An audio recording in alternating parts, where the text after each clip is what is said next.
Bueno, como les decía, ahí les pido una disculpa. Yo pensé que ya habían visto farmacología como tal en el módulo de biología. Como desde el inicio del curso les dijimos que la mitad de premedicina se intercalaba con todo de ciencias de salud, por eso agrupamos medicina, enfermería, odontología, ciencias del deporte y nutrición en lo mismo, y gastronomía, porque son temas que hay en común. Para todos los que no van a medicina, está su otro módulo que tienen que ver como tal. Lo de farmacología, ahorita que vamos a ver en la primera hora, específicamente viene como módulo denominado en medicina. No vienen los que van a tomar ni ciencias de la salud ni biología. Ok, de antemano les digo. Bueno, ¿qué es la farmacología como tal? Aquí, como le estaba diciendo al compañero, para farmacología nos va a hacer muchísimo el paro terminología. Saber el prefijo, sufijos, raíces de las palabras y de eso basarnos específicamente, no solamente en los medicamentos, pero en los diferentes términos que abarca la farmacología. Por ejemplo, fármaco se refiere a que, pues es la farmacología, perdón, se refiere a la ciencia que estudia el origen, las acciones y las propiedades de las sustancias químicas que ejercen algún efecto sobre el organismo. Logía, obviamente, es el estudio, fármaco, pues es todo ese medicamento activo como tal. Son las aplicaciones clínicas de cuando estas sustancias se usan para el diagnóstico, prevención, tratamiento o alivio de síntomas de una enfermedad. Los fármacos, la definición como tal más apropiada, es una sustancia química purificada, que se refiere a que tuvo que haber algún proceso utilizado para el tratamiento, cura, prevención o diagnóstico de una enfermedad, o para evitar la aparición de un proceso fisiológico no deseado. Se debe de administrar al cuerpo de manera exógena y con fines médicos. Tiene que abarcar todos estos criterios alguna sustancia o droga para que se considere un fármaco. Es decir, purificada implica que ¿qué? Hay un proceso de manufactura y de procesamiento, que ya se sepa para qué se está tratando, que haya, por ejemplo, dicho estudios, todo el proceso para que se sepa que, por ejemplo, un medicamento es para tratar la hipertensión. Y se debe administrar de manera exógena. De manera exógena se refiere que mi cuerpo no normalmente lo genera, por lo tanto, sea de alguna planta, algún purificado químico, de alguna fuente animal, nosotros extraemos esta molécula y lo usamos con fines ¿qué? Médicos. Esa es como tal un fármaco, sustancia química que es purificada, procesada, entra del cuerpo de manera exógena y tiene algún fin médico. ¿Ok? ¿Cómo va a diferir este término con otras palabras que usan habitualmente?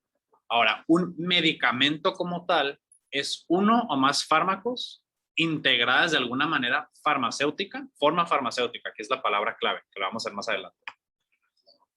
¿Ok?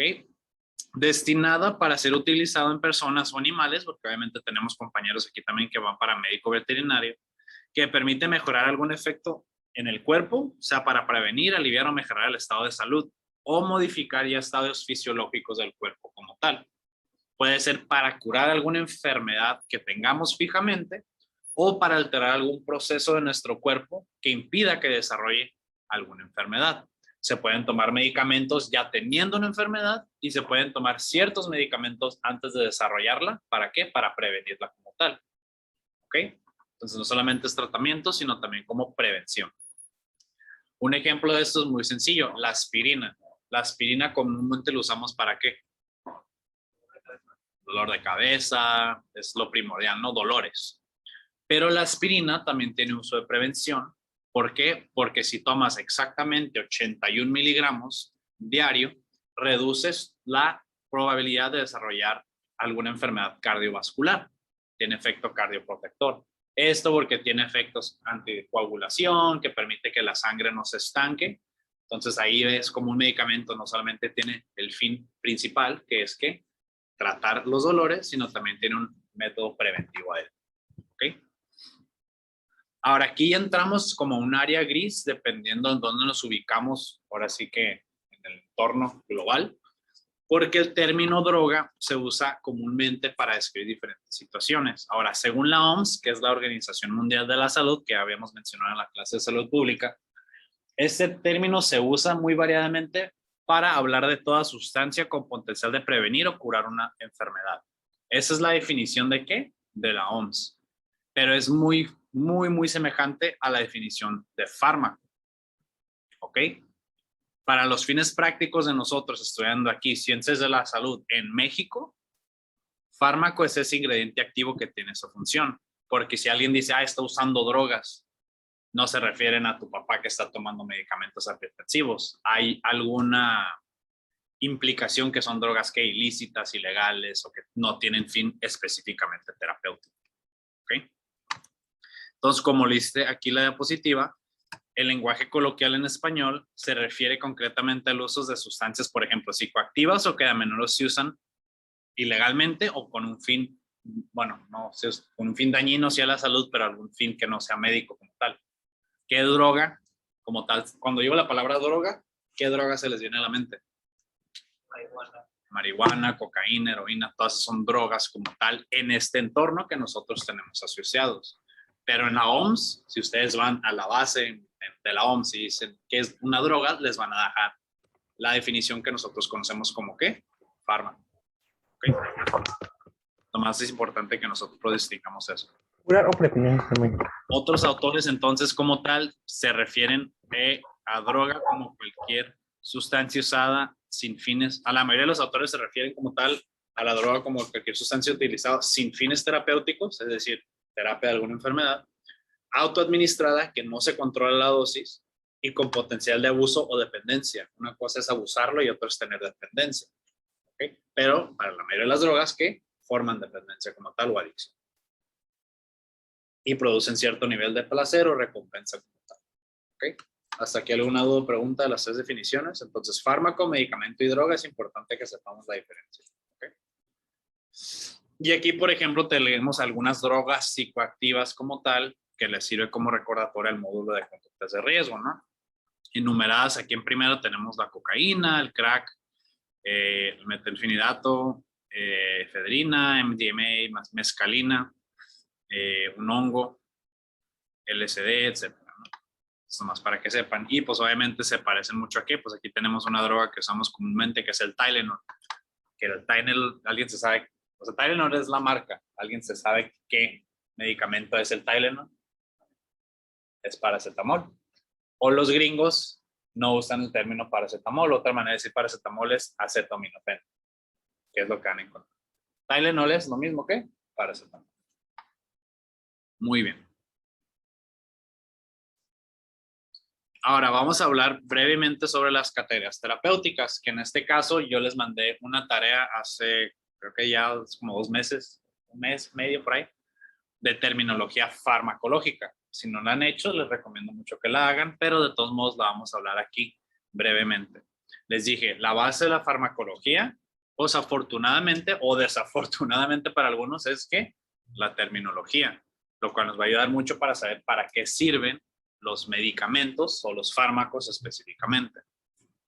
Entonces, por ejemplo, cada vez que damos un A o un anti, casi se refiere a que pues es A sería como ausencia, pero específicamente es para tratar de combatir algún síntoma, signo o enfermedad que desarrolla. Entonces, por ejemplo, un analgésico, la base de aquí es la algesia. Algesia se refiere a dolor. Entonces, si yo tengo un analgésico, ¿para qué es? Es contra el dolor. ¿Okay? Algesia, eso siempre va a ser dolor. Si yo tengo un anestésico, para siempre, casi siempre van a ser medicamentos usados que en quirófano para dormir a las personas, sedarlas, noquearlas o que no sientan dolor. Entonces, la única diferencia entre analgesia y anestesia, la analgesia se puede usar comúnmente simplemente con pastillas o lo que sea.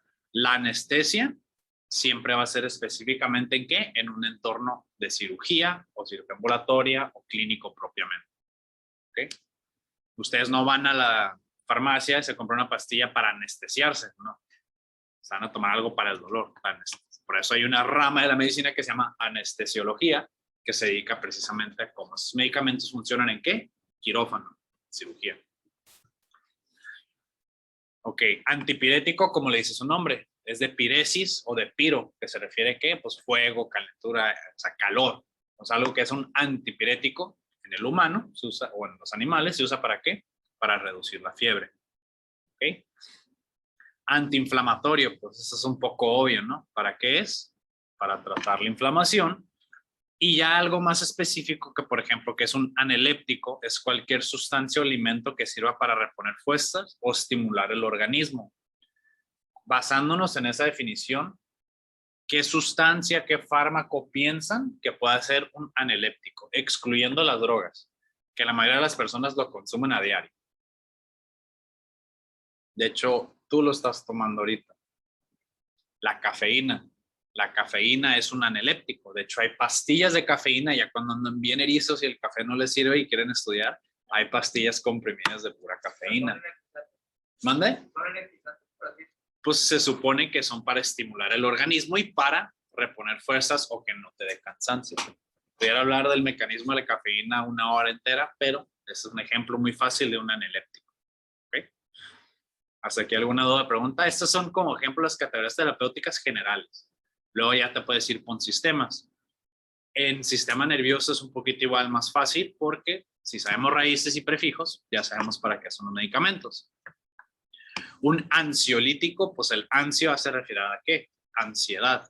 Algo que es lítico se refiere a algo que lo quebra, algo que lo para, algo que destruye. Entonces un ansiolítico es algo que tomas cuando tienes una crisis de ansiedad o ansiedad para bajar los niveles de ansiedad. No te quita la ansiedad, pero ¿qué? Te la baja a niveles que puedas tolerar. Un anticolinérgico, este específicamente es ya más específico, se refiere a inhibir la función de del neurotransmisor acetilcolina. No sé cuántos hayan hecho la tarea que dejé hace como 3 meses de neurotransmisores, nomás para que saber más o menos. Un neurotransmisor, ¿qué es? Una sustancia que secretan las neuronas. Entonces, un anticolinérgico, su única función es que inhibir la función de ese neurotransmisor. ¿Ok?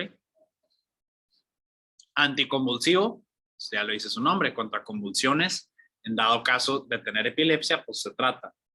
Si les llegan a preguntar en el examen, que lo dudo mucho, la definición de convulsión y epilepsia, una convulsión es ese evento singular donde la persona está teniendo estímulos e inhibición constante, está teniendo una convulsión, ¿no? Que se está moviendo en el piso. Una epilepsia, como tal, es una condición clínica donde tiene convulsiones periódicas. O sea, que suceden, hay ritmo, los pacientes hasta saben cuándo les va a dar esa crisis convulsiva. Entonces, epilepsia como tal es una enfermedad, convulsión, pues convulsiones es que el acto de tenerlo. ¿Okay? Un antidepresivo, pues es contra la depresión. Antiparkinsoniano, pues es específicamente contra la enfermedad del Parkinson, que es cuando la gente tiene esta inestabilidad de los movimientos, tienen problemas del balanceo. Ahora, muy importante que es un antipsicótico, es medicamentos que tratan la psicosis o la labilidad mental emocional de las personas. Por ejemplo, eso se les da mucho específicamente a personas que sufren de esquizofrenia, que tienen periodos de ira incontrolable, disociación de personalidades. Todo eso sería, por ejemplo, lo que usan un antipsicótico. ¿Okay? ¿Por qué? Porque los calma un poco.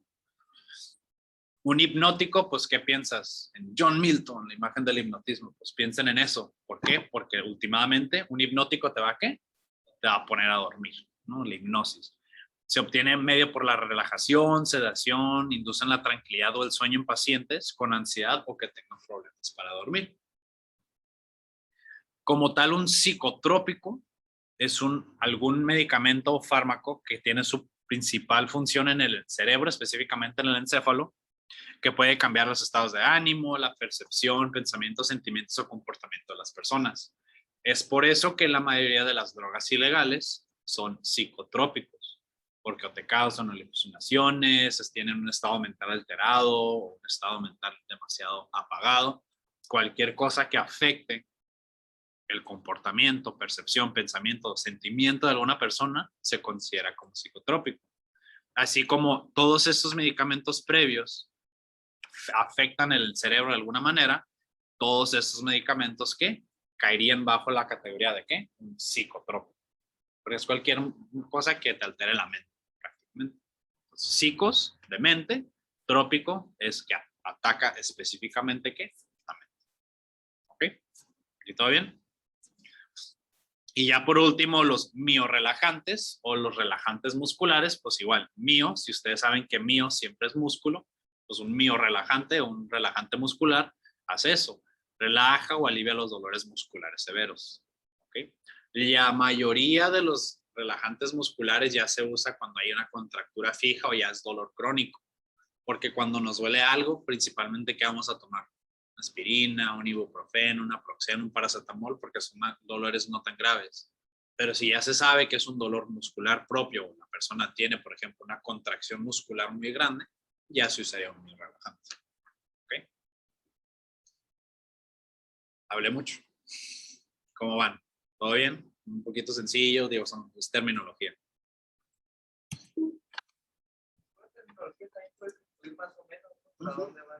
Exactamente. Ahora vamos a empezar con los gastrointestinales. Entonces, un antiácido, ahí está. ¿Contra qué? La acidez estomacal, que en este caso puede ser por indigestión. Ahora, no quiero que cometan el error de pensar, es contra la gastritis. No. La gastritis es una inflamación aguda de la mucosa gástrica. No pueden decir que tienen gastritis porque no tienen ojos de microscopio, ¿ok? Tienen indigestión. No cometan ese error en su vida diaria, ¿ok? Ay, me pegó la gastritis. Tienes indigestión, no tienes gastritis. ¿Te hiciste biopsia? Simplemente es indigestión. Entonces, antieméticos, la emesis, E-M-E-S-I-S, es la manera médica de decir vómito. Entonces, vómito es emesis. Entonces, un antiemético es cualquier medicamento que se usa para tratar el vómito. Entonces, si yo uso el término hematemesis, si ya saben que es vómito, es emesis, ¿qué creen que se refiere a hematemesis? Si el prefijo, si la raíz prefija es hemato. ¿Qué les dije que es hemato? Sangre. Sangre. Entonces, ¿es vómito con qué? Con sangre. Muy bien. Ahora, un antiulceroso, pues este es específicamente para tratar úlceras, pero aquí siempre hay interlape entre los antiácidos y antiulcerosos, porque los antiulcerosos usan mecanismos bajando la acidez y para tratar las úlceras del estómago o del intestino como tal. Pues los incluye así porque son diferentes mecanismos que solamente en los antiácidos. Pero es antiulceroso, ¿qué va a hacer? Para tratar las úlceras estomacales o intestinales, porque hay de dos tipos: estomacales, intestinales. Antidiarreico, pues, contra la diarrea. Y un laxante, pues te laxa, que es que va a facilitar la expulsión de los excrementos del intestino. Pueden ser laxantes orales o pueden ser laxantes rectales, donde se inserta ¿qué? ¿Cómo se llama eso que se insertan? Un supositorio, es la presentación, es la administración de un fármaco rectalmente. ¿Okay? Muy bien. Siguiendo con los respiratorios, aquí están un poquito más, no tan intuitivos, entonces por eso los voy a mencionar. Los antihistamínicos, o también llamados antialérgicos, pues antialérgico, ¿qué es? Contra alergias. Antihistamínico se refiere a un medicamento que específicamente bloquea el efecto de una molécula que se llama histamina. Esta molécula de histamina se encuentra en algunas células blancas de su sistema que genera estas reacciones de sensibilidad. En este caso, te induce alergias. Si tienes mucha histamina, si se libera, por ejemplo, los alérgicos, ¿qué pasa cuando están expuestos al polen y eso? Empiezan con la nariz, a todo lo que da, le duele la cabeza, etcétera. Es porque ese polen o ese factor que entró a tu sistema indució que se liberara mucha histamina para tratar de atacar esa fuente que te genera la alergia. Por lo tanto, un antihistamínico es cualquier medicamento que se use para ¿qué? Tratar alergias, pero atacando la histamina.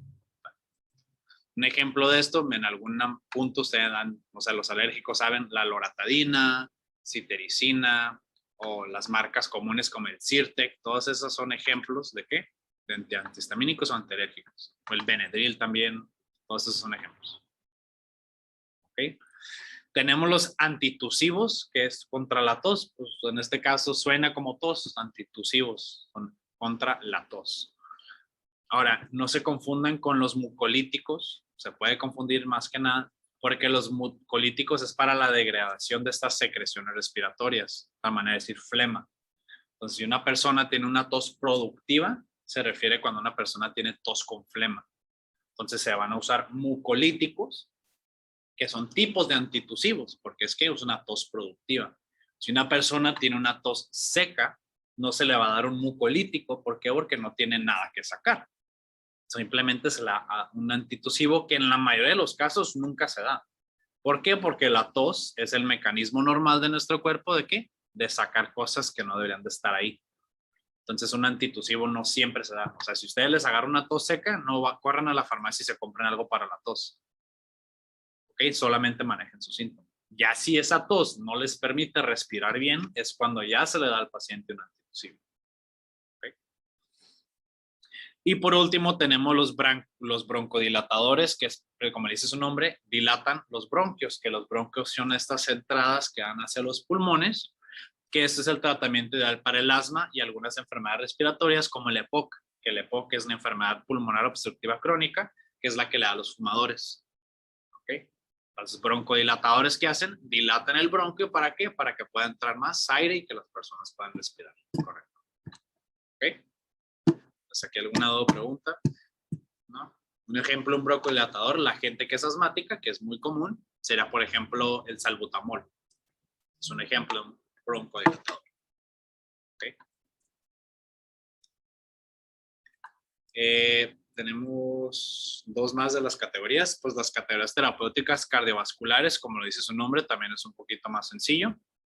Un antiarrítmico, si saben lo que es una arritmia, está fácil, si no, déjase los explico. Una arritmia es cualquier alteración eléctrica o cualquier falsa contracción del corazón como tal.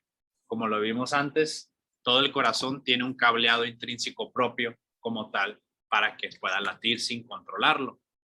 Si hay alguna falla en ese circuito eléctrico, va a haber una falla en la contracción muscular normal del corazón. Entonces se llama una arritmia. ¿Okay? Cuando hay una pérdida del ritmo del corazón.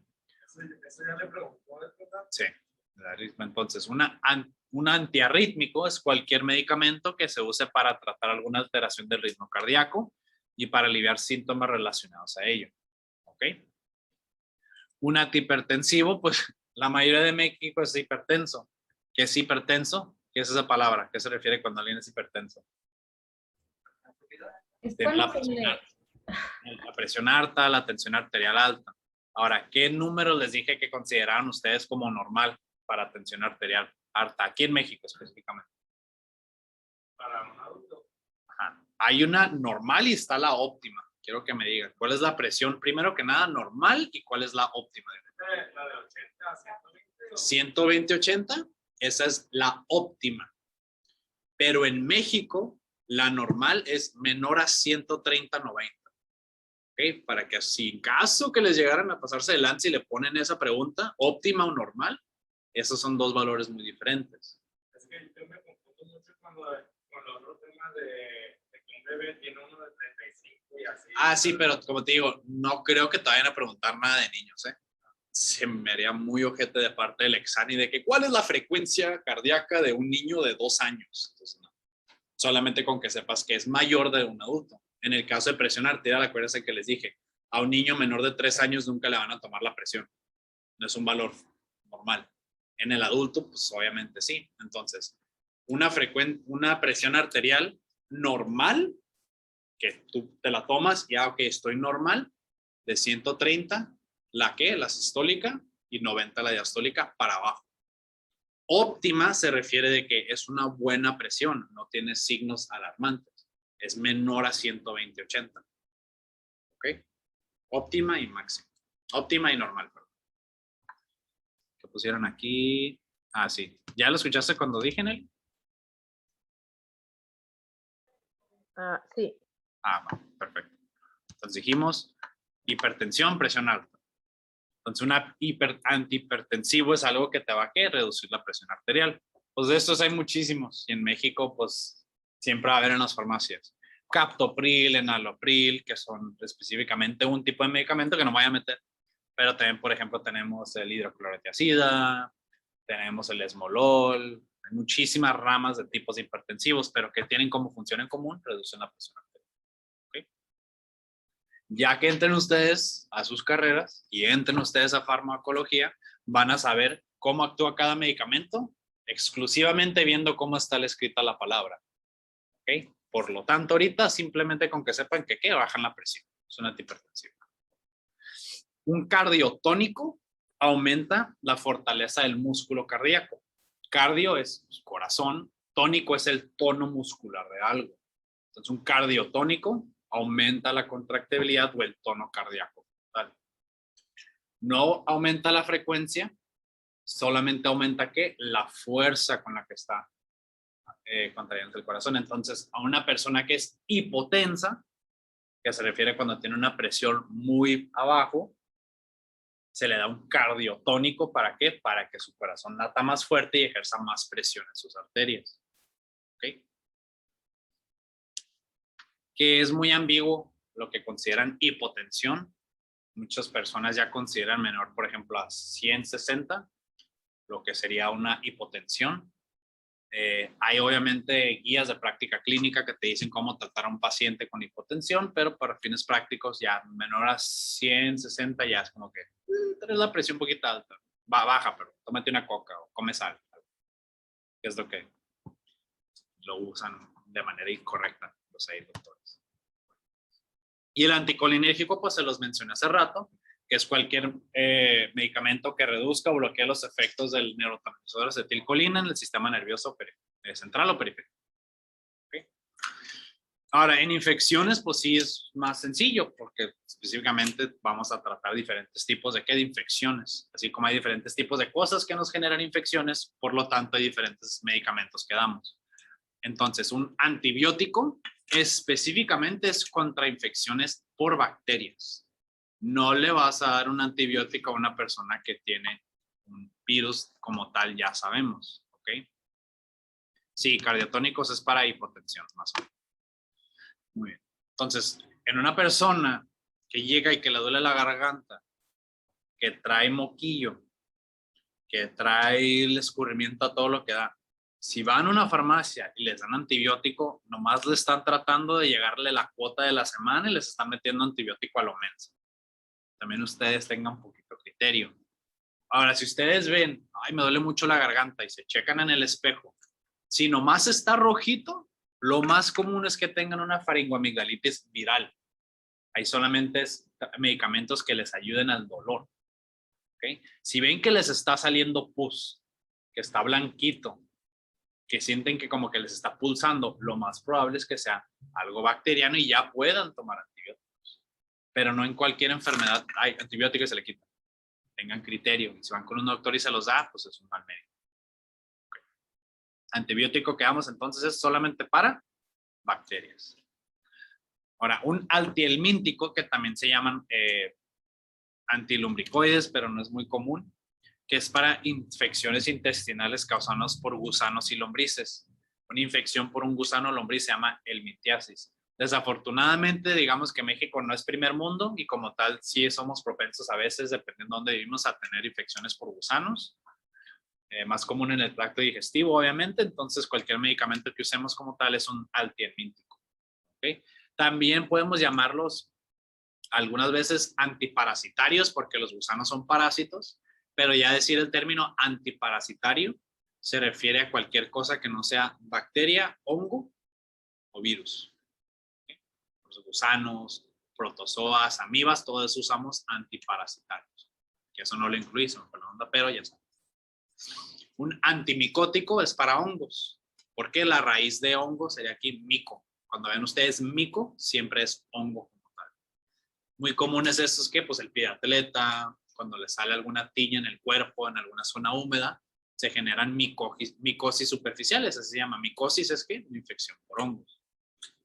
La gente que nada, que corre, que no tiende a secarse bien los pies después de bañarse y se ponen a hacer calcetín, generan micosis, ¿okay? O tiñas también se llaman. Entonces ahí usamos un antimicótico. Los más comunes, miconazol, fluconazol, todo lo que termina en sol, es para hongos.